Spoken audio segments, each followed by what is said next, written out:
Welcome to the final episode this week of War Hero to Superhero live and also podcast on Podopolo, where you can gamify your podcast. I am one of your hosts, Daniel Faust, hoping you have a great Thursday and hopefully you're joining us in the bedroom. This month's theme is freedom, and each week we go into a different room. So this week it's the bedroom, and next week it'll be the living room, and then following up in the boardroom. And then our last week, we culminate in the fourth week, we culminate our War Hero to Superhero interviews. And this month specifically, there is a fifth week in July. Well, partially. So you'll go over and see our superhero sanctum, people that bring wisdom to you guys to go over and to thrive and not just survive. So again, I am your host, Daniel Faust, and we've been talking about freedom in the bedroom. And our topic today is convey in converse. Because when we converse well, communication, things go over well. Because guess what? Sex is the culmination of great intimacy, and intimacy is connection. And each and every day is a chance to connect or disconnect. More times than not, I have struck out. I've tried to converse and convey very well throughout the day, and I have struck out. So today, I put myself on the chopping block, and we're going to go over reverse engineer times that I've gone over and failed to go over and have intimacy and have sex because of how I communicate with my wife. And hopefully, my faults and my failures go over and teach you some lessons so you walk in and have great intimacy and sex, because sex is a culmination of great intimacy. So let's jump into my faults and let's see what goes over and happens. So, fault number one for me that I did, not mentally preparing for home.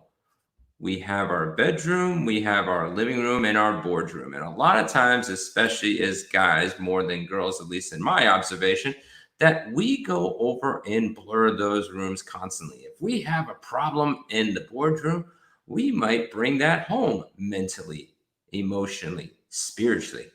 And when you don't make that transition mentally to come into your living room and come into your boardroom, and you bring all the junk from the boardroom into the living room and bedroom, sex has failed. I have done that before. I've had a rough day. I didn't take the time to go over and to maybe get prayer, meditation, get your mind right before it crossed the threshold. And then several times I went over and lost sex. So, fault number one to learn from me is once you cross that threshold, that part of life needs to be put on pause. We'll talk about later on how to go over and bring those places home to go over and to get healing. But the rule of thumb is that when you're coming home, you shouldn't be bringing the boardroom each and every day home. There should be times and places that boardroom stuff comes up because it does affect us in the living room and in the bedroom. But the thing is that if we're not mentally prepared for coming home to going over and loving on our kids, if you have any, and our spouse, guess what? When you're ready for sex, they're not going to be. That's fault number one. Fault number two, coming inside with no game plan. You go over and you feel good, you feel bad, you feel in between, and you just go over and allow your emotions to go over and ride. So whatever happens comes in that you're not there going over and serving your spouse. So if you feel tired and worn out, you just go over and check out.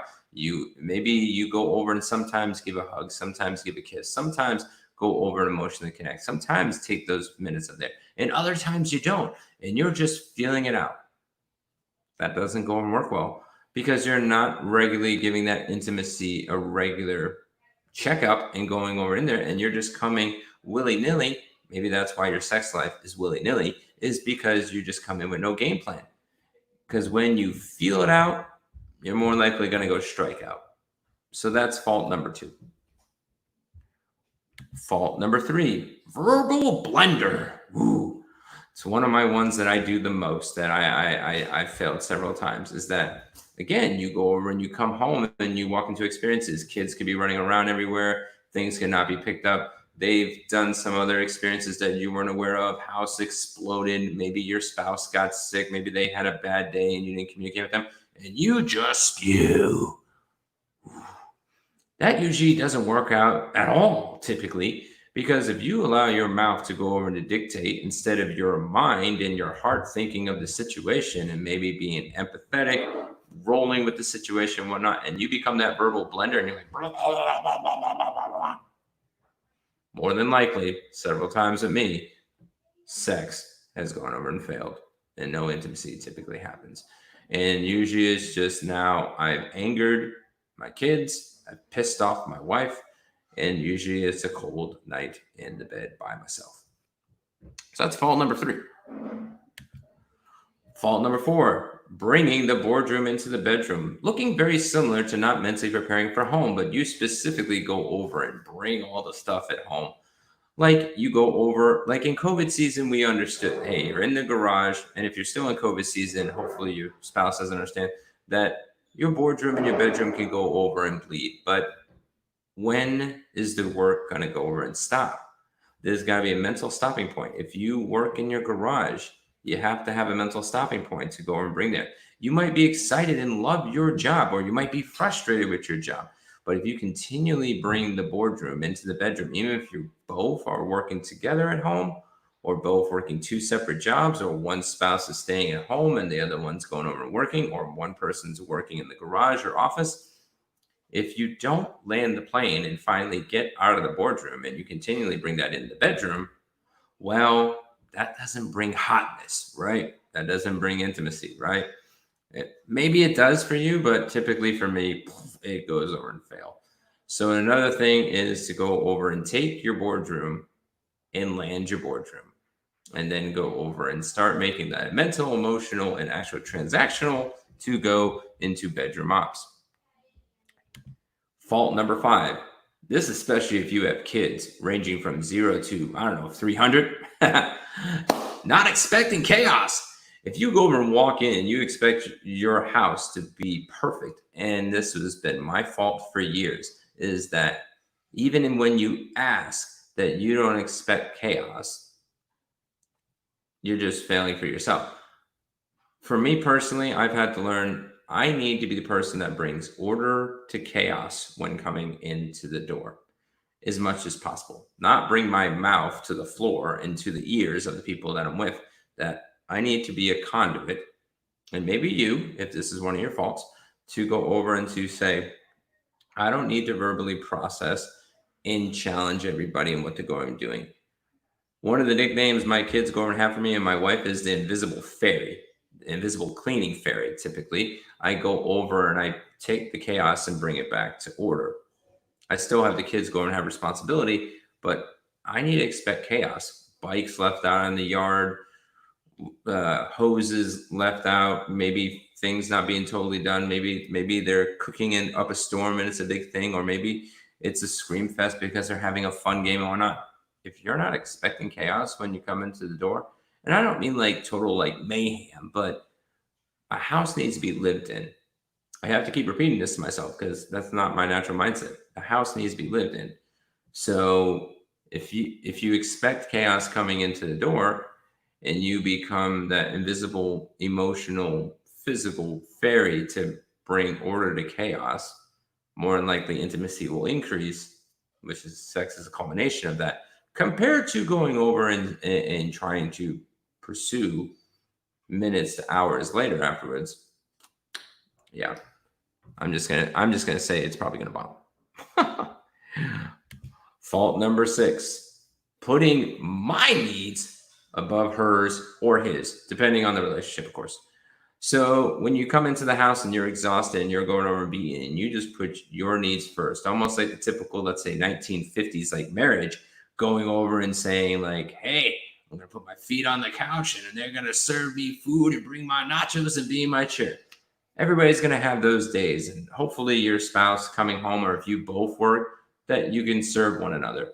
But if you put your primary needs above hers or his, then more than likely things are going to bomb again in the intimacy realm. Because typically, if you have kids of my age, you just can't have intimacy right away. You have to wait until they go to bed. It's very rare, like, unless you're empty nesters or the kids are super young, you can't just come in and, drop everything and get all freaky deaky. So When you're coming in on a regular basis, my recommendation is put their needs first above yours to go over and to have a culmination of intimacy and then sex. Well, sex is a culmination of intimacy. Fault number 7, not talking throughout the day, especially if you have a spouse that's words of affirmation and physical touch. Those two things are primary. Now, a spouse that's quality time and acts of service, not so much. But the overall rule of thumb is if you're not talking throughout the day, again, sex is a culmination of intimacy. If they don't feel connected and you're just going in day to day and you're not talking throughout the day or talking at the end of the day or going over and connecting about life, dreams, connection, what their day was like, those types of things. And again, you're just not communicative. And the next thing you know, you're like, "Rawr." They're going to be like, "Rawr." So that was my fault number 7. Fault number 8, no affection until sex. So this goes higher more, especially if you have a spouse that is words of affirmation and physical touch. If you're not going over and having that affection physically throughout the day, whenever you can, before you leave and when you come in and, and maybe even on the weekends and whatnot, and you're just going over and like, hey, you want to have sex? Most times, no. So if you have a spouse that fits in those love languages of physical touch and words of affirmation, it'd be good to go over and culminate affection. Now, I hate physical touch with a passion. If you meet me, don't hug me. Fist pound, actually elbow pound now because, it's COVID. So bring out your elbow and whatnot. I might do that. And the thing is that even with my kids, I've chosen that because I love them, I give them physical affection. It's the same thing for my wife. She loves her back rub. She loves her feet rub, those sorts of things. I don't do it because I like it. I do it because I love her. And if the culmination sex comes out of it, fantastic. But if I anticipate that and expect that, it doesn't work either. So you're going over and continually giving love into those love tanks so it overflows. And again, sex is a culmination of intimacy. It's not always going to happen, but the thing is, it's more likely going to happen. We only have a couple more for you guys because we know the holiday starts soon. So fault number 9, no time for her to decompress or him to decompress. You come out and you're like, and you do your own decompression. Doesn't matter if your spouse lives at home or does an at-work job or at-home job, whatever it is, their day can still be stressful. Kids not acting the right way, work online goes dealing with the house operations and everything else. And then you don't give time for that spouse to go over and decompress. And I say her because I was writing this in my voice. But when you have no time for your spouse to go over and to decompress, how are they going to be ready for intimacy? If they're mentally, emotionally, spiritually, and socially compressed, that's a mess. And no sex happens usually during mess. You have to go and give time for decompress. Maybe it's a time like you go over and you walk with your spouse around the neighborhood, or maybe you go take a run if they're physical. And each style is different. So if they're more of a direct spouse, they need physical decompression. So let them get out and go get the gym, hit a punching bag, go over and work out in the garage. If they're more of an inspiring spouse, then they're going to look for more social decompression. So any way that they can go over and connect on a Zoom or go connect with, trusted people in the community that you're willing to hang out with. If it's more of a sweet, sensitive spouse, it might be just nothing. They go knit or they go watch Netflix. If they're more of a cautious spouse, they need something constructive, Sudoku, puzzles, those types of things. Each spouse is different in their decompression, but you got to give them time to decompress. And the last one, because 10 is a lot and I'm already putting myself on the fire. So fault number 10, not being engaged in the living room. I can't speak for males at all, but I can speak from my perspective as a husband to a wife, is that if I'm not engaged with the kids and I'm just engaged only in the bedroom and in the boardroom and there's no engagement in the living room, then most likely over time, not going to have intimacy not definitely going to have sex because I'm focusing all on me. Because the boardroom is primarily me. The bedroom can be primarily me. So what happens is that the living room is never about you. The living room is never about you. It's about we. The bedroom is about we, and the boardroom is about we. We come together to culminate to have a marriage. We culminate together to have a family. We culminate together to go over and have a legacy to go over and leave for people that are outside of the bedroom and living room. So when you're not engaged in the living room, and again, this is one of my 10 faults, to go over and do that. Wives, do you agree that if your husband's involved in the living room and actually connecting with your kids, does he look sexy? So those are my 10 faults. So I put myself on the line. So hopefully you've learned something, and hopefully that if you're running into one of these faults, that you've taken a lesson from me and maybe become self-aware. So our superhero challenge for today, which we'd love for you to go and connect. Which fault do you walk into? I know that's such a rough question to go and answer, isn't it? So if you don't feel comfortable going and putting a fault on the comments in the wall, it's okay. But we would love for you if you went over and say you found out number 8 is yours. If you want to brainstorm a strategy to avoid it, we love to hear the story and the strategy, because we love for other people to go over and connect and to go over and glean, because I'm pretty sure out of a population of 8 billion people in the world and 20 million veterans and 2 million Air Force, 2 million active duty, Guard and Reserve, that I'm not alone. And even if you don't answer, I know I'm not alone. So I don't need you to go boost me up. But I know that if I'm walking into these things, you are potentially too. And I just want to be the conduit to go over and share it out there, to break the ice a little bit, to go over and to challenge you. For you to have freedom in the bedroom is to admit the faults on why you're not having intimacy in the bedroom. So we'd love for you to go share that story out there. Again, if you don't feel comfortable, maybe you just share the strategy that you go and avoid it. And you say, hey, I avoid this because of that. We'd love to go and hear that. So that's pretty much it for the week for us. So if you go over and you're watching us live, we'd love to have you in the conversation. If you watch us on Podopolo, please go engage in the comments. There's a lot of great opportunities to go over and gamify your podcast and actually win some cool prizes at the same time.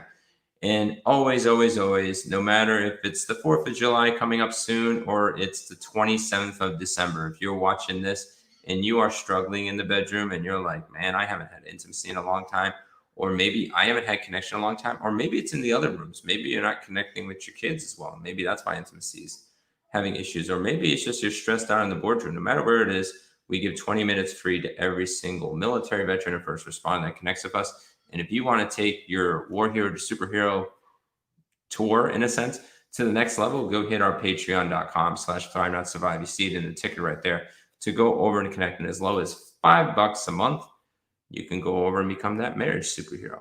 Woohoo! So hope you guys have a great 4th of July. I thank you guys for all your service. It's very much appreciated, because even with COVID, I still have the freedom to go and relax because you guys defend freedom. And I know I do too, but without you guys, because I just do education and training, with you guys defending your freedom, and ladies, that's how we can go over and thrive together. And I want to take you guys to the next level of thriving. So happy 4th. Hope to see you guys on the other side for next week. Freedom in the living room. We'll be back on Tuesday. Again, this is always a conversation, a dialogue, never a monologue. So if you want to join it in the comments and we'll connect. Thanks. Have a good day. Bye.